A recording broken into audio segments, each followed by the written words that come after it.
flexibility in centrally sponsored schemes, PTR, do you think that's part of the menu of solutions to reimagining the federal compact? I'm not even clear why we should have centrally sponsored schemes as opposed to giving the money to the people, right? I have a video clip picking up from my friend of then Chief Minister of Gujarat, Thiru Narendra Modi, going on a long exposition. It's in Hindi. I can play it here if you want. He says, Mama ka paisa. Yeah, he says, he says the states have been feeding the poor for decades. All of a sudden the union comes and says, this is coming from me. What does that mean? All these things, right? So I think there are some clear roles for the union. Foreign affairs, defense, currency stabilization, trade, policies. But when it comes to what is right, I mean, you and I have talked about this before. You've seen so many CAG reports, not our reports, CAG reports that talk about Swachh Bharat scheme toilets built with no water because the union government cannot supply water, only the local body can supply water. Or funds sent and not used because you cannot whitewash a thatched school, right? And, this notion that somehow you can direct or dictate policy. And then the question then is, what is the intent? Is it to create a kind of cult? Is it to, we have an insurance program, or for that matter, PDS. In all of these things, Tamil Nadu was certainly ahead of the Indian average or the design of the union scheme. Then they design a scheme, and then they say, you have to change the name. If you want some share of it to be funded by the union, you have to change the name. We have an insurance program. They want to partly fund some of it. They say you have to put the Prime Minister's image on the card, on the ID card. I mean, we were already doing it before. Now, you get some. So, and I'll go even to the extreme in terms of schemes, right? Like they have the scheme called Jal Jeevan scheme, right? And it started out with, 60 or 80-20, then 60-40, then 40-60, the usual model sliding scale. But they incentivize you to actually take the tap into every house in every village. Now, in a lot of cases, the villagers don't want the tap in their house. They have their own, mores and their own psychology about it. They want a public tap on the street. In my constituency, in colonies where I've offered to run taps into the house, they say, no, leave the tap outside my house, not inside my house. But the scheme says you only get funding if you take the tap inside the house, right? This last mile delivery, why should there be a standardized model coming from Delhi about last mile delivery? Different people have different preferences.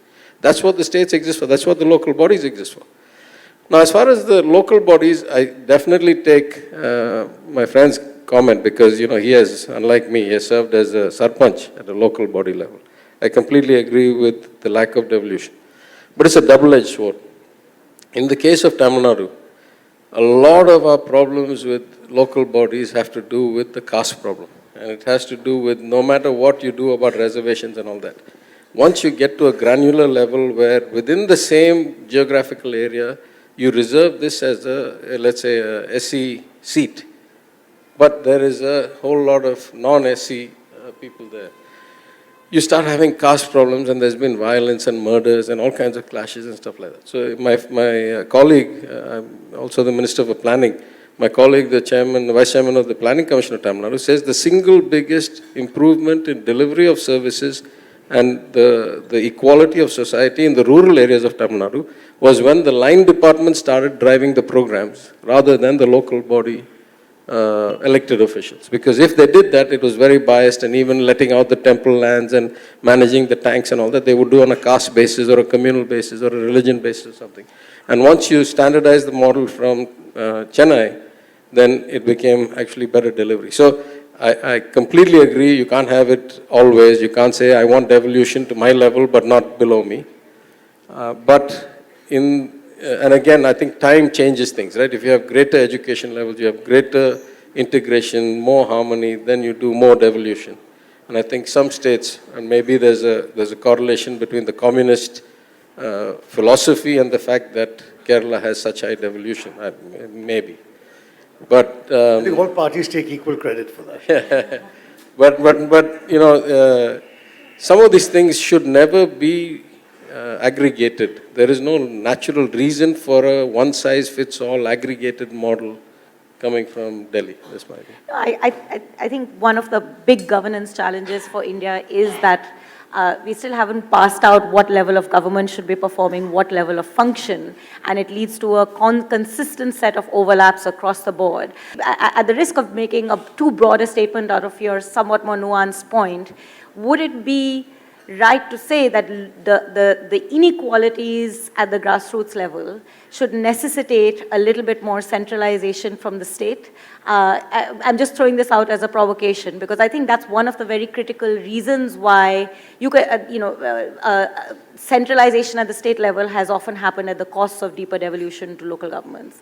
Sorry, I just want to say one thing about the centrally sponsored schemes. I mean, I'm relatively new in politics, but 15th Finance Commission Chairman, Mr. N.K. Singh, at some seminar we were at, he said there wasn't actually this whole, it wasn't like a constitutional carve-out that there should be centrally sponsored schemes. Certain governments started it when states benefited and they still had a say in its design and it was a participative kind of approach, they didn't object. This regime has just taken it to extremes and made it dictatorial and, to suit their political needs as opposed to the needs of the people. But it's not like inherent in the constitution that there should be centrally sponsored schemes. It's not like they're particularly well designed to execute anything. I mean, as I think former Chief Minister of then unified Andhra said, the union is a myth, right? It's an integration of all the money that comes from the states, politicians that come from the states, IAS officers that come from the states, IPS officers that come from the states. It is a temporary gathering of people to facilitate the distribution, redistribution, devolution of what comes from the states. It's not like it drops from the sky to the union and then they divide it up to us, right? So this notion that there should be something that they know better than us itself is a flawed notion, right? There's no natural place for them to have this. And I mean, listen, I'm far, far less strident than the former Chief Minister of Gujarat, Narendra Modi, when he said the same things when he was Chief Minister.